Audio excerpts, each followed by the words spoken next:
Okay, so this is the first video for the transplant subscriptions. First of all, I have to thank you all for subscribing to our farm and getting some fresh transplants this year. Certainly helps us out, and hopefully it'll help you out. I want to make this a little bit educational, so I figured it'd best be like to create a little video. I'm going to try to do this in one take and just go straight through and go talk about storing your transplants, planting them, and also talking about the different types of transplants that you'll get. Seen here in this tray is a variety of things that you'll be getting in the spring cold weather crop transplants subscription. Plus up front, there's a few tomatoes for those who subscribe to those. Giving you a couple early kinds, and I'm also giving you a few herbs for those who subscribe to the herbs. So we'll get to those, but we'll first talk about the vegetables for the spring cold weather transplants. They're organized. All the trays are organized in the same manner. So what I'll do is I'll start right in the front of the tray, work our way towards the back, and talking about them. One of the first things that we should talk about is storing your transplants. If you're ideally, you'd want to plant them today, the day you're picking them up. We've kept them alive so far, and they're going to be in one of their most fragile states right now. Of course, we've maintained them through their most fragile states, but this is going to be a critical point. Really, two big things are at risk of killing these. One is going to be water, lack of water. Hey, when in doubt, this tray has, that you'll get has holes in the bottoms and everything. It's got, what that means is it's gonna, drain excess water. So you can't water these enough. Go ahead and water as much as you want, making sure that the edges of the blocks don't dry out. You'll see that, with any of these, the roots grow right to the edge of the soil block. So make sure that you're watering all the way around. Spray if you have like a watering wand with a nice gentle spray, that's great. Or even a watering can. Make sure you're watering all the way around, soaking it. Feel free to check on it a couple times a day, especially if you're not going to plant it for like a week or so. If there really is like a week's worth of delay, what you should do is find a shady place for this, where they're not going to be in direct sunlight and dry out, and make sure that they have wind protection. So up against a building, near a porch or a front deck, those are great places to just kind of keep these for now. If they go a week in the shade, they're not going to die. But if they go a week in the sun, even though they're sun-loving plants, they're going to end up drying out on you, especially while you're at work. One thing you can get from gardening stores is like a row cloth, protective frost cover. I know in town down here in Mackey's, they sell these for anywhere from $12 to $20, depending on the dimensions. They tend to come in 4 foot wide by 10 foot by 20 foot lengths or so. I get mine in big, 200 foot lengths that are 4 foot wide by 200 foot lengths. And if you wanted to buy that from me, I could do out the price to see how much it would be.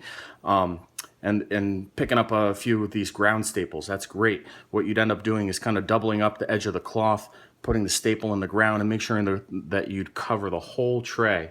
And this is also a fabric that you can use. You can keep it right on the plant all throughout its growing season. It's going to protect it from harsh winds, pulling the moisture away from the plants, and also it allows for air circulation. It's pretty sheer. You can see that water is going to penetrate if it rains. You can have it right on the plants and water right on top of the whole thing. All right, so let's get into what we have here. Starting at the front of the tray, one of the first things you'll see is a little yellow tag that has your name on it, and then there's a couple of initials here. That's just for my own understanding. One of the first things you're going to get, hopefully you'll love it, you got a few kale plants here.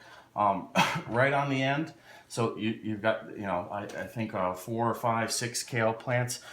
There's a lacinato, Italian kale, thin-leafed kale that can be used in a variety of ways. I love using it in soups and stews and stuff like that. You'll get either a red Russian or a white Russian kale as well. It's got a different leaf structure to it. It's also got some nice color to it. You'll also probably get a few, of the curly Vates kales. So you got a little bit of variety of that with the kales. On the tags, I didn't tag everything, but in general, I tagged ones and put like 8+. What I mean by that is like, you don't want to space these really any closer than 8 inches apart or so. And as you just saw right there, these blocks were attached. It's okay. It's okay to rip them right apart. They'll end up doing just fine when you end up planting them. you know, I just kind of space it apart. I know my hand's about like 6 inches wide or so, so 8 inches is going to be a little bit wider. And feel free to go like a solid foot apart. You want to kind of balance out within your garden space. You don't want to waste room, but by spacing them out way too far. But also, you don't want to put them too close, or else they won't really hit their maximum potential in your garden. Planting. So it's good to talk with this one and just talking about planting the soil blocks. When you do plant them, you want to make sure that, you can just dig right in the ground with your hand. That's fine if your soil's loose enough.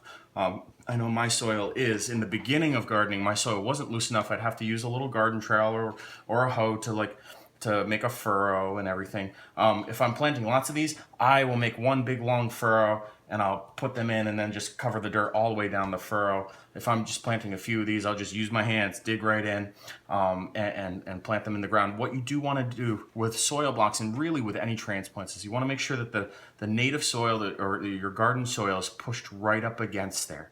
You don't want to have any air gaps. What that means is you'd end up drying out the roots.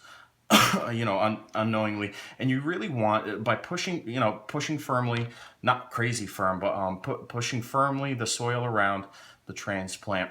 What you're allowing is the roots from the soil block to go directly and to get ready to grow right into the native soil that's there. That contact to contact, soil to soil contact is something that you certainly want to maintain when you do plant these. Handling any plant, you do want to avoid handling them at the stem. Please don't pick them right up at the stem. That it's kind of like strangling, the plant.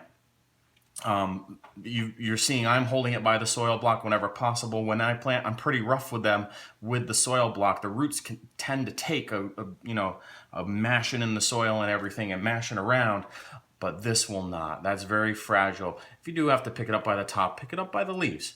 There are certain times. So the picking up by the leaves, it ends up distributing the weight. The leaves can take a little bit of a battering, but certainly not that first part of the stem right here. If this ends up snapping, I would snap it. But if there ends up being a snap right there, it's going to die. Because it's not going to be able to pull moisture up from the soil to the rest of the plant, and likewise, the sugars aren't going to be able to travel one way or another. So growth habit for kale is that tends to grow upright at first, but then starts to bush out. So you can expect, if you're spacing these about the further apart you go, the further apart they will be able to grow. So if you do space these out beyond the 8 inches that I say, minimum 8 inches, when they grow close together, they'll end up starting to grow taller rather than wider, and you'll get these tall leafy plants. But if you can give them a little more space in your garden, they will fill that space. They will grow out to collect that sunlight, and they'll meet each other in the middle. You'll get plants that are a bit bushier, that have a lot more leaves, and with kale, you want to eat the leaves. That's what you want. You're not growing tall stalks to eat the stalks of the kale. You're growing it for the leaves. And then cutting it, harvesting. Let it grow until it's about this big, you know, about the size of a, um, let's see, more than a softball. But let it grow a bit big until at least the leaves are, you know, kind of would at least fill up the palm of your hand. You want the leaves to be about that big or so before you even start harvesting. Um, but when you do harvest, um, you don't have to cut the whole plant all at once. You can do a little cut and come again harvesting, where you take maybe you know, two leaves, two of the outermost leaves from each plant, and then letting the youngest leaves grow so that you can harvest them later on. Especially in your small garden, you want to be able to have multiple harvests. So do consider that. Every time you harvest the plant, you're going to, at a smaller stage like this, you're really going to stress the plant. It may set it up for failure if you were to pinch these off and eat them right now. However, once it fully establishes, gets its roots established, and it has other leaves that can photosynthesize and help the plant grow, then it's safe to do heavier harvests on them, and they'll certainly respond and grow more leaves because it realized that it's lost some leaves and it wants to continue growing. The next round that you got here, oh, you got another little kale that swooped back there, another little curly kale. You got some lettuces, so you got a nice little group of lettuces. Some may be one single lettuce plant. This one, just looking at the type, it's a romaine lettuce. But you may or may not have a romaine lettuce. Just looking at that leaf type, you certainly are going to have some leaf lettuces. So I see like a green and red oak leaf lettuce here. That's kind of what I'm seeing in both of these. The lettuces, again, you can space them close, and you can have small salad greens, or you could go farther apart in your garden. You know, the further apart you go, the more leaves you'll get, the more they'll be able to kind of bush out and give you lots of leaves to harvest. So these leaf lettuces are ones where you could cut them right down and they'll grow right back. But I prefer to come along and harvest the largest leaves on the outside, make a little salad from those. Okay, going a little further in, we've got a row of some cooking greens and salad greens. These could go either way. So in the tray, you've got a couple spinach plants. There's only a few. Well, only because I only have a few to give. You know, when I have more plants to give, that's when you get more of the lettuces and, you know, a few spinach plants. But at least you get to see the growth pattern. There's a different growth pattern with spinach than there is lettuce. And of course, I'm sure you know you can have spinach in salads, or you can save it to cook. It can be one of those where you gently wilt it to cook it. Again, with all of these leafy greens, harvesting, when they get bigger, you can harvest those larger leaves around the edge. Same thing with Swiss chard. So what you have here is some beautiful multicolored rainbow Swiss chard. You may have some red, you may have some pinks, you may have some yellows in there. That it really is a random assortment. So I hope you got one of each color, but it really is what it is when you get it. Now these are multi-block plantings, meaning multiple seeds were put in each block.